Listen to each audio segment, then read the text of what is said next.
Hi, Michelle Sism. I want to welcome you to Entrepreneurs Take Action. Today, we're going to talk about the difference between delegation and abdication in our businesses. You know, we talk a lot in this podcast about you growing your business, and one of those things that we know to be true, or at least I know to be true for me, is that it requires some help to build a business. It's not one of those things where we can go it alone. You know, when we go it alone, that's when we have those moments where we're thinking, oh my gosh, well, if I don't work today, then I'm not going to make any money. So we have to learn how to expand, how to bring on team members, how to work with those team members, how to delegate to those team members, and not keep constantly taking things back, right? And a lot of us entrepreneurs have a bad habit of doing that.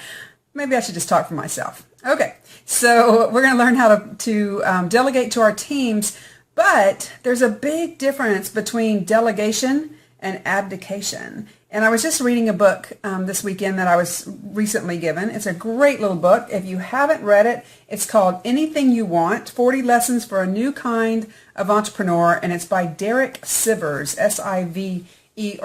And one of the things that Derek talks about here in the book is the difference between, or the lessons he learned actually, about the difference between delegation and abdication. And Derek came into entrepreneurship a lot like a lot of us do. Just, he had an idea, he was helping out his friends, and that idea grew into a $20 million company called CD Baby.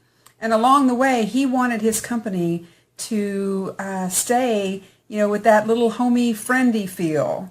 And so what Derek did was he empowered his employees to make decisions, to do things on their own, which is great. We want to empower them, but we have to be very careful that we don't just give it to them and let them go, right? We have to stay involved and not just like abdicate the throne, but delegate and still have people coming to us to make sure that things are going the way we want. And he tells a really great story about how he really lost control of his company because of his abdication instead of delegation. So I just wanted to talk to you about that really quick. Another person who talks a lot about this is Michael Gerber in the E-Myth. And he says that a lot of entrepreneurs, it doesn't matter what industry you're in, a lot of entrepreneurs get to that point where maybe they bring in their first manager or they bring in someone to help them, and all of a sudden they feel that relief of, I'll just give it to them to do,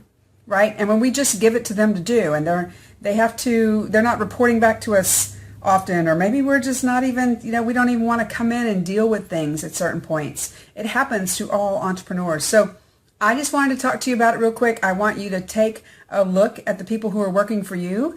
Do you feel like they're in control and you're no longer in control and it's your company? Maybe you need to look at, did you abdicate versus delegate? Okay, this is Michelle Sism. I know you liked this tip. And for more great tips like this, join us at decisiveminds.com or entrepreneurstakeaction.com for more podcasts just like this one. We'll talk to you soon. Be decisive. Bye-bye.